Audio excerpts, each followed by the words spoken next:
السلام علیکم ورحمۃ اللہ وبرکاتہ۔ الحمدللہ رب العالمین والصلاة والسلام علی سید الانبیاء والمرسلین، اما بعد۔ اعوذ باللہ من الشیطان الرجیم، بسم اللہ الرحمن الرحیم۔ انما المؤمنون اخوہ، وقال اللہ تبارک وتعالی یا ایہا الذین آمنوا ان تنصروا اللہ ینصرکم ویثبت اقدامکم، صدق اللہ العظیم۔ وقال رسول اللہ صلی اللہ علیہ وآلہ وسلم الکفر ملت واحدہ او کما قال علیہ الصلاۃ والسلام۔ رب اشرح لی صدری ویسر لی امری واحلل عقدۃ من لسانی یفقہوا قولی واجعل لی وزیرا من اہلی، آمین یا رب العالمین۔ جیسے کہ اس وقت کے مظاہرے کی غرض و غایت آپ کے سامنے محترم ڈاکٹر انوار علی صاحب نے بیان فرمائی کہ تنظیم اسلامی کے اس وقت رفقا یہاں کراچی پریس کلب پر جمع ہوئے ہیں اپنا یہ احتجاج ریکارڈ کرانے کے حوالے سے کہ ظلم و ستم اور بربریت کی جو بدترین مثالیں اس وقت اسرائیل کی جانب سے پیش کی جا رہی ہیں، مسجد اقصیٰ کی بے حرمتی کا معاملہ اور وہاں کے نہتے مسلمانوں پر ظلم و ستم کا معاملہ، یعنی ایک ہی شب کے اندر 200-250 شہادتوں کا معاملہ کم و بیش۔ البتہ یاد رہے کہ دنیا کا جو ایک عالمی میڈیا ہے، کیونکہ وہ باعث ہے اور متعصب ہے تو بہت زیادہ صحیح صورتحال شاید ہم تک نہیں پہنچ پاتی۔ البتہ اس دور میں سوشل میڈیا کی ایک اویلیبلٹی ہے جس کے نتیجے میں وہاں جو کچھ ظلم و ستم ہوا ہے، وہ مسکراتے بچے کی جن کی لاشیں ہم نے دیکھی ہیں، اور وہ مسکراتے بچے کے جن کے چہروں پر زخم موجود ہیں، اور وہ مسکراتے بچے وہ جس کے ہاتھ کے اندر آپ نے پتھر بھی دیکھا ہوگا، یہ اظہار کر رہے ہیں کہ ظلم کو گوارا کرنا خود ایک ظلم ہے، اور ظلم پر خاموش رہنا خود ایک ظلم ہے، اور ظلم کے خلاف آواز بلند نہ کرنا یہ خود اپنی جگہ ایک ظلم ہے۔ تو ہم وہ مسلمان جو قرآن کریم کے ماننے والے ہیں، قرآن کریم ہمیں بیان فرماتا ہے سورہ حجرات کی آیت نمبر 10 میں انما المؤمنون اخوۃ، بلا شبہ تمام کے تمام اہل ایمان آپس میں بھائی بھائی ہیں، مشرق ہو یا مغرب، شمال یا جنوب۔ جس نے کلمہ پڑھ لیا ہے وہ 2 ارب مسلمانوں کی تعداد، یہ کلمے کی بنیاد پر اللہ کی کتاب بیان فرماتی کہ بھائی بھائی ہیں، اور رسول اللہ صلی اللہ علیہ وآلہ وسلم نے فرمایا یہ تمام کے تمام مسلمان ایک جسم واحد کی مانند ہیں۔ جسم کے ایک حصے میں مثلا آنکھ میں اگر تکلیف ہو، سارا جسم اس تکلیف کو محسوس کرتا ہے۔ اسی طرح دنیا میں کسی خطے میں مسلمان پر ظلم و ستم ہو، وہ ہمارا بھائی ہے، وہ ہماری بہن ہے، وہ ہمارا بچہ ہے۔ اس ظلم و ستم کے خلاف آواز بلند کرنا، بلکہ اس تکلیف کو اپنی تکلیف محسوس کرنا، یہ ہمارے ایمان کا حصہ ہے۔ امت جو اللہ رب العالمین نے اس امت کو امت قرار دیا، وہ اسی بنیاد پر کہ یہ ایک اللہ کو ماننے والے، ایک رسول علیہ السلام کو ماننے والے، ایک کتاب کے ماننے والے، ایک دین کے ماننے والے ہیں۔ چنانچہ اس کلمے کی بنیاد پر قرآن ہمیں کہتا ہے کہ تم آپس میں بھائی بھائی ہو۔ یہ بڑی بے حسی کی بات ہوگی، یہ بڑی لاپرواہی کی بات ہوگی، یہ بڑے ظلم کی بات ہوگی اگر ہم اپنے مسلمان بھائیوں پر ہونے والے ظلم و ستم کے درد کو محسوس نہ کریں۔ کیا کرنا چاہیے وہ ذکر آگے چل کر آئے گا، لیکن اس ایمان کا تقاضا ہے کہ ان کی تکلیف کو، پریشانی کو، مصیبت کو ہمیں اپنی تکلیف اور پریشانی اور مصیبت جاننا اور ماننا چاہیے۔ دوسری بات، یہ حالات تو بہت پرانے ہیں، 70-75 برس کم و بیش ہو گئے فلسطین کے معاملے کو، کشمیر کے معاملے کو۔ ہر کچھ عرصے کے بعد ان معاملات میں تیزی آ جایا کرتی ہے۔ بہرحال اللہ تعالیٰ کی طرف سے آزمائشیں ہیں۔ قرآن کریم بیان فرماتا ہے وَلَنَبْلُوَنَّكُمْ بِشَيْءٍ مِّنَ الْخَوْفِ وَالْجُوعِ وَنَقْصٍ مِّنَ الْأَمْوَالِ وَالْأَنفُسِ وَالثَّمَرَاتِ۔ سورۃ البقرہ کی آیت نمبر 155 میں ہم ضرور تمہاری آزمائش کریں گے، خوف کے ذریعے، بھوک کے ذریعے، جان اور مال اور پیداوار وغیرہ کے نقصان کے ذریعے۔ وَبَشِّرِ الصَّابِرِينَ، اور اے نبی صلی اللہ علیہ وسلم صبر کرنے والوں کو بشارت دے دیجئے۔ امت کی تاریخ میں بہرحال یہ مسائل نئے نہیں ہیں۔ آزمائشوں کا معاملہ، مصائب سے گزرنا، مصیبتوں سے گزرنا، بہرحال یہ امت اس سے گزرتی آئی ہے۔ البتہ میں یہ عرض کرنا چاہ رہا ہوں اس نقطے کے حوالے سے کہ اگر آپ عالمی میڈیا کو دیکھیں، اس وقت دنیا کو بظاہر جو کہتے ہیں کہ ہم دنیا کے بڑے درد رکھنے والے ہیں، جنہوں نے اپنی کنیز UNO کے نام سے بنا بھی رکھی ہے، جنہوں نے انسانی حقوق کمیشن کے عنوان سے بڑے خوبصورت نعروں کے ساتھ کچھ ادارے بھی بنا رکھے ہیں، ان کی ڈویلٹی کو دیکھ لیں، ان کی منافقت کو دیکھ لیں۔ مثال کے طور پر ابھی چند دنوں پرانی بات ہے کہ یورپین پارلیمنٹ جو ہے اس نے پاکستان کے حوالے سے جو فرانس نے قرارداد پیش کی فوراً مذمت کی گئی پاکستان کی، اور کثرت رائے 99% پلس لوگوں نے کہا ہاں جی پاکستان میں اقلیتوں کے حقوق پامال ہو رہے ہیں یا مائنورٹیز کے جو رائٹس ہیں وہ ایکسپلائٹ کیے جا رہے ہیں۔ یہ وہ فرانس کہہ رہا ہے کہ جس کے اپنے ملک میں آج میری آپ کی مسلمان بہن حجاب کرنا چاہے تو اس کی اجازت نہیں، یعنی سر کو کور کرنے والی عورت سے نہ جانے ان لوگوں کو کیا پریشانی۔ ایک ہی پریشانی ہے کہ جب آج میری اور آپ کی ایک بہن اور بیٹی حجاب اختیار کرتی ہے تو وہ مغرب کی مادر پدر آزاد تہذیب پر لات مارتی، ان کی بلینز آف ڈالر کی جو انڈسٹری ہے اس پر وہ لات مارتی ہے، جہاں عورت کو کھلونا بنا کر پیش کیا گیا۔ آپ غور کیجئے، ایک مسلمان عورت، ہم تو چہرے کے پردے کے قائل ہیں، بات تو کر رہا ہوں حجاب کے اس پہلو کی کہ جہاں سر کو ڈھانپا جاتا ہے، ایک مسلمان عورت اگر وہ حجاب کرنا چاہے تو فرانس کی حکومت منع کرتی ہے۔ ابھی ریسنٹ پاس میں ہوا، مسلمان بچیاں ہارڈلی 17-18 سال کی، ان بچیوں پر پابندی لگا دی گئی ہے کہ وہ ہیڈ کورنگ نہیں کر سکتی۔ یہ ڈویلٹی نہیں، یہ منافقت نہیں ہے کہ ایک طرف پارلیمنٹ کے اندر، یورپین پارلیمنٹ میں جا کے فرانس پیش کرتا ہے قرارداد کہ پاکستان میں اقلیتوں کے حقوق پامال ہو رہے ہیں، اور خود ان کے ملک کا عالم یہ ہے۔ آج ہم اس یورپین پارلیمنٹ سے سوال کرنا چاہیں گے کہ آج جو کچھ اسرائیل کر رہا ہے کیا یہ مائنورٹیز کے حقوق پامال نہیں ہو رہے؟ کیا آج جو کچھ اسرائیل ظلم اور بربریت کر رہا ہے کیا یہ اقلیتوں کے حقوق پامال نہیں ہو رہے؟ یہ مکروہ چہرہ ان لوگوں کا آپ کے ہمارے سامنے کھل کر آ رہا ہے۔ بڑا مشکل ہو گیا فیس بک کے لیے، بڑا مشکل ہو گیا انسٹاگرام کے لیے، بڑا مشکل ہو گیا ٹویٹر کے لیے، بڑا مشکل ہو گیا ان سوشل میڈیا کے فورمز کے لیے کہ وہ اسرائیل کی جو بربریت اس کو دکھا سکیں، فوراً سے وہاں سے ہٹا دیا جاتا ہے۔ رہا امریکہ جو اس وقت اس دنیا کا سب سے بڑا دہشت گرد ہے، اس وقت دنیا کا سب سے بڑا دہشت گرد جو امریکہ ہے، اس نے رائٹ ناؤ، جو بائیڈن نے، جب تک الیکشن نہیں ہوئے تھے تو جو بائیڈن نے رسول اللہ صلی اللہ علیہ وسلم کی احادیث پیش کی جی اپنا ووٹ بینک بڑھانے کے لیے، اور آج وہ ڈیل سائن کرتا ہے اسرائیل کے لیے کہ آلریڈی تو اسلحہ ہم دے چکے ہیں اسرائیل کو، وہ استعمال بھی کیا جا رہا ہے، لیکن ہم اور اسلحہ دیں گے اسرائیل کو۔ اور 3 مرتبہ UN میں اگر کوئی قرارداد اسرائیل کے خلاف جسٹ رائٹ ناؤ لانے کی کوشش کی گئی تو امریکہ جس کی کنیز ہے UNO، اس نے روک دیا ہے وہاں پر اس کو۔ حاصل کلام کیا ہے؟ جب اللہ کے رسول نے فرما دیا صلی اللہ علیہ وسلم الکفر ملت واحدہ، یہ سارا کفر ملت واحد ہے، دنیا جہاں کے اور معاملات ہوں، مائنورٹیز کی بات اگر کرسچینٹی کے ماننے والوں کی آ جائے، سارا ورلڈ میڈیا آپ کو جو ہے وہ ایکٹیویٹڈ نظر آئے گا، سارے لوگ کسی ایک فورم پر آ کر ان کے لیے چاہے وہ ایسٹ تیمور کی بات ہو یا دیگر علاقوں کی بات ہو فوراً متحد نظر آئیں گے۔ لیکن 75 برس گزر جائیں فلسطین کے معاملے کو اور کشمیر کے معاملے کو ان کے کانوں پر جو بھی نہیں رینگتی۔ اللہ یہ حالات تو دکھا رہا ہے، لیکن اس حالات کے نتائج اس طور پر بھی سامنے آتے ہیں کہ دنیا کے ان عالمی دہشت گردوں اور دنیا کے ان بڑے منافقین جن کا دو رخا پن ڈویلٹی اور جن کی منافقت ان حالات کے نتیجے میں کھل کر ہمارے سامنے آ جاتی۔ یہاں میں ان ہمارے لبرلز کو بھی اور سیکولر مائنڈڈ لوگوں کو بھی دعوت فکر دینا چاہوں گا کہ کسی کتے اور بلی کے حقوق کے لیے تو یہ لوگ سڑکوں پر آ جاتے ہیں۔ آج اتنا بڑا میسیکر ہوا ہے، اتنا بڑا ظلم و بربریت کا معاملہ ہوا، ان میں سے کتنے لوگوں نے ہمت کی ہے کہ اس ظلم و ستم کے خلاف آواز بلند کرنے کے لیے سڑکوں پر آ جائیں؟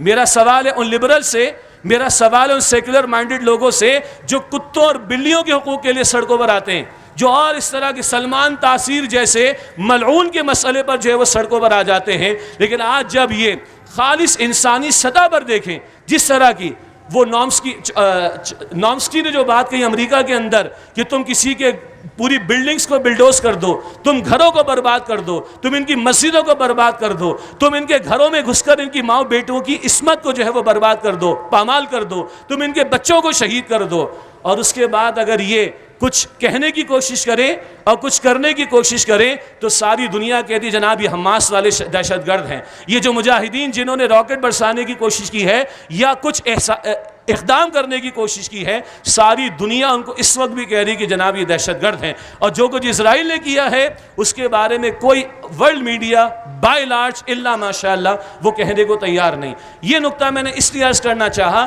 یہ حالات امت کے لیے نئے نہیں ہیں، لیکن اللہ کھول کر لوگوں کے چہرے ہمارے سامنے رکھ دیتا ہے۔ اب آئیے ود ان مسلم کمیونٹی 2 ارب مسلمان ہم لوگ زمین پر ہیں، 57 سے زیادہ یا 57 کے لگ بھگ مسلم ممالک ہمارے پاس ہیں، اور ایک بہت بڑی دولت تیل کی اربوں کے پاس موجود ہے، اور اربوں کا معاملہ کیا ہے، وہ لائن میں لگے رہے۔ بقول استاد محترم بانی تنظیم اسلامی ڈاکٹر اسرار احمد صاحب رحمۃ اللہ علیہ، 1995 کا ان کو کلپ بہت وائرل ہوا اس وقت کہ سارے عرب ممالک تو لائن میں کھڑے ہیں، جناب اب میں قبول کروں گا، پھر تم قبول کرنا، پھر میں قبول کر لوں گا، پھر تم قبول کر لینا۔ اسرائیل کو قبول کرنے کی باتیں، اسرائیل کے ساتھ سفارتی تعلقات، اور اس سے آگے بڑھ کر جو ہے وہ معاملات طے ہو گئے۔ تو عربوں کا معاملہ تو یہ ہو گیا کہ وہ تو کمپرومائز کر چکے ہیں۔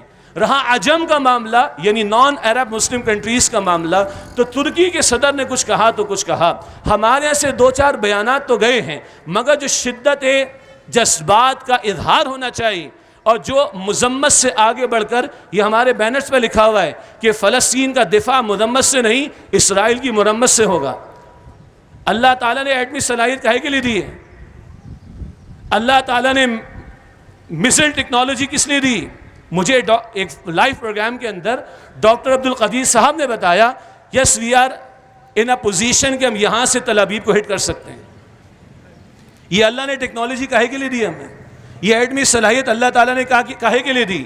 ہم لوگ تو مظاہرہ کر لیں گے، حکمرانوں کے پاس طاقت ہے، حکمرانوں کے پاس قوت ہے، یہ ہماری فوج ہے، ماشاءاللہ دنیا کی بہترین فوج ہے، بہترین تربیت یافتہ فوج ہے۔ ہاں، اسی فوج کے سابق سربراہ کو 34 ملکوں کی اسلامی فوج کا سربراہ بنایا گیا، جنرل لاہی شریف صاحب کو۔ وہ کہاں ہیں 34 ملکوں کی فوج؟ وہ کہاں ہیں جنرل لاہی شریف صاحب؟ وہ 34 ملکوں کی فوج کیا عربوں کی بادشاہتیں بچانے کے لیے بنائی گئی تھی؟ اس کی کوئی سنگن نظر نہیں آ رہی۔ وہ کس لیے قائم کی گئی تھی؟ یعنی ان بغیرتوں کی بغیرتی کی انتہا کا معاملہ آ گیا کہ OIC، ہمارے ساتھ ڈاکٹر اسرار صاحب فرماتے تھے رحمۃ اللہ علیہ، یہ organisation of Islamic countries OIC actually کیا ہے؟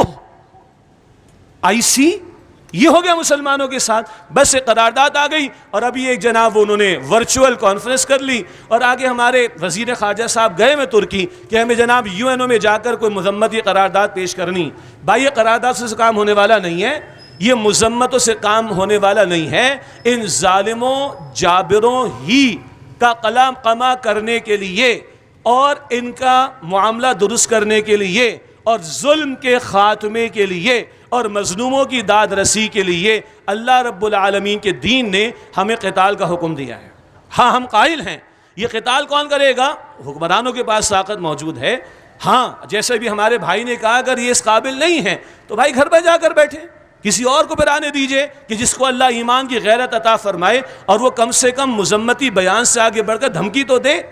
میں آپ کو عرض کروں، 14 مئی 1998 کی بات ہے، واجپئی وزیر اعظم تھا بھارت کا، 14 مئی 1998 کی بات ہے، بھارت نے ایٹمی دھماکے کیے، اور 15 مئی 1998 کو صبح واجپئی کہتا ہے ہم پاکستان کی اینٹ سے اینٹ بجا دیں گے۔ 14 دن کے بعد 28 مئی، یاد ہوگا آپ لوگوں کو، 28 مئی 1998 کو پاکستان نے ایٹمی دھماکوں کا اعلان کر دیا۔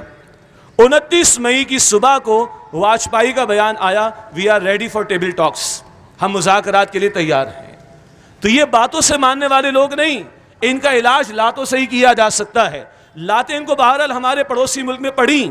طالبان افغانستان کو اللہ تعالیٰ نے اس دور میں ایک مثال کے طور پر پیش کر دیا۔ 50 ملکوں کی ٹیکنالوجی بھی بہرحال ملا عمر کو تلاش نہیں کر سکی تھی۔ 50 ملکوں کی ٹیکنالوجی فیل ہو چکی ہے، 50 ملکوں کی ساری فوج فیل ہو چکی ہے، اور کبھی دوحہ کے مذاکرات اور کبھی ISI سے کہا جاتا ہے، کبھی پاکستانی گورنمنٹ سے کہا جاتا ہے یار مذاکرات کروا دو، کچھ سیف پیسے جمع نکلوا کر دے دو۔ علاج یہی ہے، علاج یہی ہے ان ظالموں کا، جو اللہ کا قرآن کہتا ہے کہ ظلم کے خاتمے کے لیے اور مظلوموں کی داد رسی کے لیے بھی قتال فی سبیل اللہ کا حکم دیا گیا۔ البتہ یہ حکمرانوں کی سطح پر ہونے والا کام ہے، ان کو اللہ تعالیٰ غیرت عطا فرمائے، کوئی دھمکی تو دیں، کوئی آگے بڑھ کر بات تو کریں، کوئی امت کا ایک موقف تو دنیا کے سامنے آنا چاہیے۔ اللہ تعالیٰ ہمارے حکمرانوں کو اور ہماری افواج کو اور ہمارے صاحب اختیار ذمہ دار افراد کو غیرت دینی عطا فرمائے کہ وہ آگے بڑھ کر اس نوعیت کے اقدامات کر سکیں۔ اگلی اہم بات یہ ہے کہ مسجد اقصیٰ کا معاملہ ہم سب واقف ہیں، قبلہ اول کا معاملہ ہے۔ رسول اللہ علیہ السلام جب مکہ مکرمہ میں تھے، اسی کی طرف رخ کر کے نماز ادا کرنے کا حکم تھا۔ وہاں کیفیت یہ تھی کہ حضور کے سامنے کعبہ اور مسجد اقصیٰ دونوں آ جایا کرتے تھے۔ لیکن جب ہجرت کا معاملہ ہوا تو ہجرت کے 17 مہینے کے بعد حضور کی خواہش بھی تھی، سورۃ البقرہ میں دوسرے پارے کے آغاز میں اس کی تفسیر آتی ہے، اور شفٹنگ آف قبلہ کا حکم آ گیا، تحویل قبلہ کا حکم آ گیا۔ اس تعلق سے کہا جاتا ہے وہ مسلمانوں کا قبلہ اول ہے، اور اب بیت اللہ شریف کی طرف رخ کر کے، مسجد حرام کی طرف رخ کر کے ہم نماز ادا کرتے ہیں۔ لیکن یاد رکھیے گا، معراج کی شب کا واقعہ سب کو یاد ہے۔ رسول اللہ علیہ السلام نے تمام انبیاء اور رسول کی امامت فرمائی ہے وہاں، اور اس بات کا اظہار ہو گیا۔ وہاں موسیٰ علیہ السلام نے بھی نماز ادا کی ہے، عیسیٰ علیہ السلام نے بھی نماز ادا کی ہے، بنی اسرائیل کے سینکڑوں نہیں ہزاروں انبیاء نے نماز ادا کی ہے، امام الانبیاء محمد رسول اللہ صلی اللہ علیہ وسلم کی امامت میں۔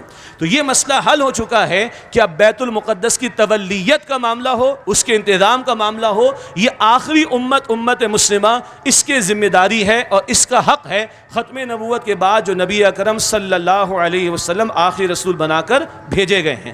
البتہ یہ بات بھی ایک تلخ حقیقت ہے کہ اسرائیل کے جو یہودی ہیں وہ تو اس چکر میں ہیں کہ ان کا جو قبلہ وہ ہیکل سلیمانی جو گرا پڑا ہے 70 عیسوی سے، عیسیٰ علیہ السلام کے دنیا سے جانے کے 70 سال کے بعد وہ ٹائٹس رومی بادشاہ جو آیا اور اس نے ان کی اینٹ سیٹ بجائی یروشلم کی، اس وقت سے ان کا قبلہ گویا کہ ہیکل سلیمانی گرا ہوا ہے، اور اب اس کو دوبارہ قائم کرنا یہ وہ ہے کہ جس کے چکر میں وہ لوگ ہیں۔ اور بہرحال آج نہیں کل یہ لاوا تو پکنا ہے، کوئی شک نہیں اس کے اندر کہ اسرائیل کے یہودی بھی، صہیونی لوگ، یہ لوگ بھی پورے اپنے ارادے میں پکے ہیں، اور ان کا خیال ہے کہ وہ ہیکل سلیمانی ہم نے قائم ہی کرنا ہے۔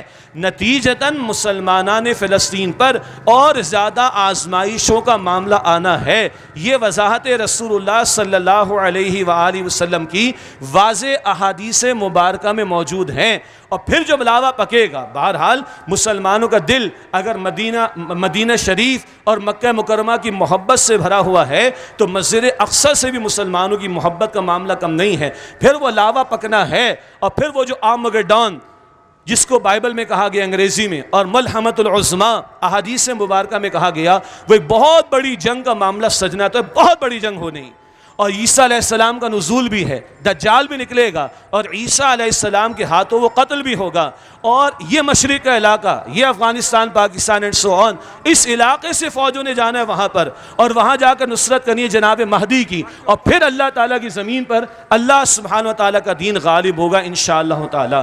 یہ منظر نامے احادیث مبارکہ میں ملتے ہیں۔ میں آپ کو دعوت دوں گا، بانی تنظیم اسلامی ڈاکٹر اسرار احمد صاحب رحمۃ اللہ علیہ کے خطابات اور ان کی تحریریں اس موضوع پر آپ پڑھیں، وہ منظر نامہ سامنے آئے گا۔ یہ ہے مستقبل کا منظر نامہ۔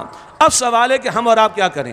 کچھ انفرادی سطح پر کرنے کے کام ہیں، کچھ اجتماعی سطح پر کرنے کے کام ہیں، اور کچھ مستقل کرنے کا کام ہے۔ انفرادی سطح پر ظلم کے خلاف آواز بلند کرنا، اسی لیے ہم یہاں پر جمع ہوئے۔ ہمارے بہت سے اور بھائی بھی یہاں پر اس وقت موجود ہیں، وہ بھی اپنے جذبات کا اظہار کریں گے تھوڑی دیر میں۔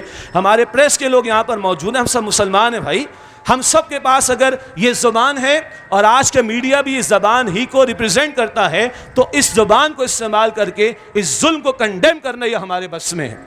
ہم اپنی دعاؤں میں اپنے بھائیوں کو یاد رکھیں، چاہے دنیا میں مسلمان کہیں بھی مظلوم ہو۔ اسی طرح بعض اداروں نے ان کی مالی امداد کے لیے کچھ اپیل کی ہے، جن پر آپ کو اعتماد ہو۔ ہم نے بھی ایک ادارے پر اعتماد کیا، اپنے رفقائے تنظیم کو بتا دیا ہے، کوشش کرے مالی تعاون بھی کیا جائے۔ حکومتوں سے مطالبہ کیا جائے کہ بس مذمتی بیانات نہ دیں، اس سے آگے بڑھ کر کچھ عملی اقدامات ہونے چاہیے، اور غیرت دینی کا مظاہرہ کرنا چاہیے۔ یہود یہ دنیا پرست قسم کے لوگ ہیں، مال کے بڑے حریص ہیں۔ قرآن فرماتا ہے ان میں سے ہر ایک چاہتا ہے اس کو 1000 برس کی عمر مل جائے۔ چنانچہ ایک بڑا آپشن جو ماضی میں مختلف مواقع پر بیان ہوا وہ ہے سوشل بائیکاٹ کا، یا اکنامک بائیکاٹ کا رادر، یعنی بہت سارے وہ پروڈکٹس کے جو جیوس کمپنیز کے ہیں، اگر امت کی سطح پر 2-4 لوگ کریں گے تو وہ اتنا وزنی نہیں ہوتا، لیکن اگر امت کی سطح پر وہ بائیکاٹ کی کوشش کرائی جائے تو بہرحال اکنامک سطح پر ایک دھچکا ان کو لگایا جا سکتا ہے۔ یہ چند کرنے کے کام ہیں جو ہمیں فوری کرنے چاہیے۔ لیکن اب ذرا ٹھنڈے دل کے ساتھ ایک اور بڑا تجزیہ سن لیجئے۔ ہم آج فلسطین کے مسلمانوں پر ہونے والے ظلم و ستم کے خلاف مظاہرہ کر رہے ہیں، کیا برابر میں کشمیر کا مسلمان مظلوم نہیں ہے؟ کیا چند دنوں پہلے برما کے اندر جو میسیکر کا معاملہ ہوا، جس بے دردی سے مسلمانوں کو شہید کیا گیا، کیا عراق میں 10 لاکھ مسلمانوں کی جانیں نہیں لی گئیں؟ کیا افغانستان میں 15 لاکھ مسلمانوں کو شہید نہیں کیا گیا اور 10 سے 12 لاکھ کو اپاہج نہیں کیا گیا؟ کیا ہم بھول گئے کہ ہارٹ آف دا یورپ میں بوسنیا کے اندر مسلمانوں کی ایتھنک کلینزنگ نہیں کی گئی؟ گنتے چلے جائیں، کشمیر بھی ہے، فلسطین بھی ہے، کبھی چیچنیا، کبھی بوسنیا، کبھی عراق اور کبھی افغانستان، کبھی کوئی اور محاذ کا معاملہ۔ بہت توجہ سے ٹھنڈے دل سے سوچئے گا، ہم لوگ اللہ کو ماننے والے، رسول اللہ علیہ السلام کو ماننے والے، ہم قرآن کریم کو ماننے والے، ہم آخرت کے ماننے والے، ہم دین اسلام کے ماننے والے، ہمارے ساتھ یہ ایسا کیوں ہو رہا ہے؟ ہمارا خون سب سے زیادہ سستا کیوں ہے آخر؟ ہم پر ہی ظلم و ستم کے پہاڑ کیوں توڑے جاتے ہیں؟ کیا ہماری دعاؤں میں کوئی کمی ہے؟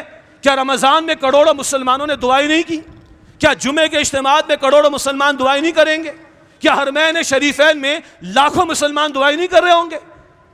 کیا امام کعبہ نے بھی اسرائیل کے لیے بد دعائیں نہیں کی ہوں گی؟ لیکن کیوں یہ مسائل ہیں کہ بڑھتے چلے جا رہے ہیں؟ کبھی ایک جگہ پھوڑا نکلتا ہے، آدمی اس کو ذرا مرم پٹی کرتا ہے، دوسرا نکل آتا ہے، دوسرے کی مرم پٹی کرتا ہے، تیسرا نکل آتا ہے، تیسرے کی کرے چوتھا نکل آتا ہے۔ آخر یہ پھوڑے کیوں بڑھتے جا رہے ہیں؟ ہر چند دنوں میں کوئی محاذ کھل جاتا ہے یا کہیں اور معاملہ گرم ہو جاتا ہے۔ کبھی ہم نے غور کیا، ہم اللہ کو، رسول کو، قرآن کو، دین کو ماننے والے، ہمارا خون سب سے زیادہ سستا کیوں آخر؟ او بھائی، ہم لوگ امت مسلمہ ہیں۔ Now today we are the chosen people of Lord۔ اللہ نے آج ہمیں چنا ہے۔ قرآن کہتا ہے سورہ حج کے آخر میں، هُوَ اجْتَبَاكُمْ، اللہ نے تمہیں چنا ہے۔ پہلے اللہ نے آدم علیہ السلام سے لے کر محمد مصطفیٰ علیہ السلام تک 1.25 لاکھ انبیاء اور رسول کو چنا۔